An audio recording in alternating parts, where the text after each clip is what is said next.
देखते ही देखते 40 साल की हो गई सारांश फिल्म। तुम क्या कर लोगे चित्रे? ज्यादा से ज्यादा मेरी जान ले लोगे ना? जानते हो लोग तुमसे क्यों डरते हैं? क्योंकि ये मरने से डरते हैं। सुनो चित्रे, जो एक बार मरने से डरता है वो 1000 बार मरता है, रोज मरता है। और मैं मरने से नहीं डरता। लेकिन लोगों के जहन में ये अभी भी उतनी ही ताज़ी है, तो हमने सोचा क्यों ना आपको फिल्म के बारे में कुछ दिलचस्प बातें और फैक्ट्स बताए जाए। तो चलिए शुरू करते हैं।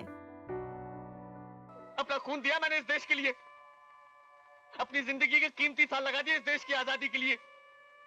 बापू की रात मैंने भी लात दिखाई है 42 में। ये देखिए ये,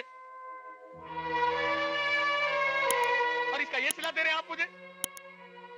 ये है मेरा इनाम। शाबाश। अगर एक मासूम की जान बचाने के लिए मुझे यहाँ इस तरह पागलों की तरह गिड़गिड़ाना पड़ेगा, अपॉइंटमेंट लेनी पड़ेगी, तो लानत है, सब व्यर्थ है। No, I don't see any hope for this country now. No hope.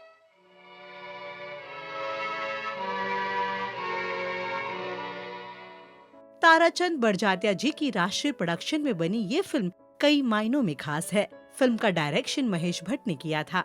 वहीं अगर हम इसके स्क्रीन प्ले की बात करें तो इसका क्रेडिट महेश भट्ट और सुजीत सेन को जाता है। और फिल्म के जो इतने खूबसूरत और दिल छू लेने वाले डायलॉग्स हैं, उनका जन्म महेश भट्ट, सुजीत सेन और अमित खन्ना की कलम से हुआ था। मुझे आपसे कुछ बात करनी है। आपको अंदर आने किसने दिया? जाइए बाहर और पब्लिक रिलेशन ऑफिसर से मिलिए। मैं आपसे मिलने आया हूँ, आपको ये बताने कि आपके आदमियों को बात करने की तमीज नहीं है। जानवर समझते हैं सबको वो। मैं अपना सामान लेने आया हूँ, कोई भीख मांगने नहीं आया हूँ, और ना ही कोई इस तरह से। देखिए मिस्टर, यहाँ सभी को अपना टीवी लेने नहीं आया हूँ। मैं अपने मरे हुए बेटे की अस्थियां लेने आया हूँ।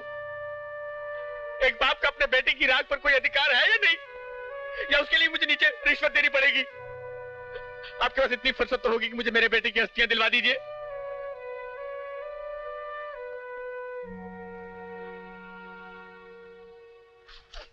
क्या आपको पता है सारांश में अपनी कमाल की एक्टिंग का जौहर दिखाने वाले अनुपम खेर को फिल्म की शूटिंग से 10 दिन पहले निकाल दिया गया था और खबर थी कि ये रोल संजीव कुमार को दे दिया गया था। इस खबर को सुनते ही अनुपम मुंबई छोड़कर जाना चाहते थे, लेकिन महेश भट्ट ने फिल्म में उनकी वापसी करवाई थी।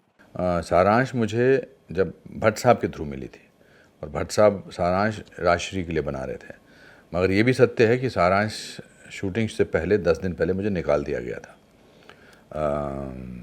1 जनवरी 1984 को फिल्म की शूटिंग होनी थी, और 20 दिसंबर 1983 को मुझे एक दोस्त का फ़ोन आता है कि आप उस फिल्म में अब नहीं हैं, और संजीव कुमार साहब ये रोल कर रहे हैं। तो मैंने सोचा अब मैं इस शहर में नहीं रहना चाहता, बिकॉज अगर राजश्री वाले ऐसा कर सकते हैं तो फिर तो इसमें रहना ऐसा नहीं है। फिल्म को देखने के बाद संजीव कुमार का रिएक्शन दिल को छू लेने वाला था।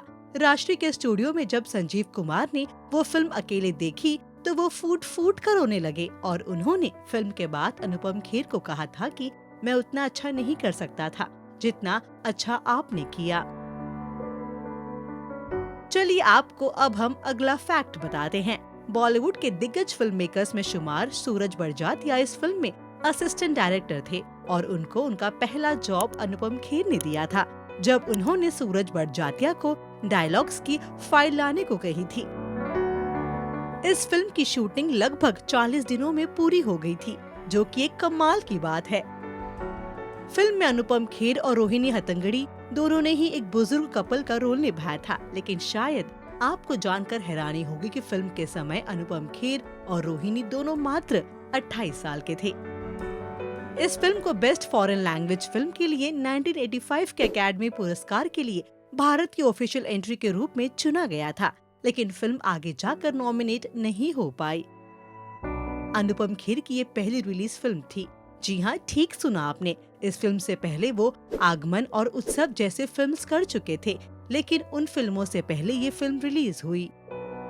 ऐसा माना जाता है कि अपने स्पिरिचुअल गुरु यूजी कृष्णमूर्ति के जवान बेटे के निधन और एक महाराष्ट्रियन कपल जिसके इकलौते बेटे की न्यूयॉर्क में जान ली गई थी, इससे इंस्पायर होकर महेश भट्ट ने इस फिल्म की कहानी सोची। इस फिल्म के लिए महेश भट्ट को 14th Moscow international film festival में एक स्पेशल प्राइज मिला था। इसके अलावा इस फिल्म ने और फिल्म से जुड़े कलाकारों ने कई अवार्ड्स अपने नाम किए। वैसे फिल्म इतनी बड़ी और इतनी खास है कि इससे जुड़े अनसुने किस्सों और फैक्ट्स का कोई अंत नहीं। फिल्म को रिलीज हुए 40 साल हो गए, लेकिन आज भी इस फिल्म की यादें लोगों के दिल में हैं। आज भी जब कोई इस फिल्म की एक भी झलक देख लेता है तो उसकी आंखें नम हो जाती है, दिल भर जाता है। वैसे आपने पहली बार कब देखी थी सारांश, और इस फिल्म से जुड़ी कौन सी याद है आपकी? कमेंट सेक्शन में हमें जरूर बताएं और ऐसे ही मनोरंजक खबरों के लिए देखते रहिए बॉलीवुड नाउ।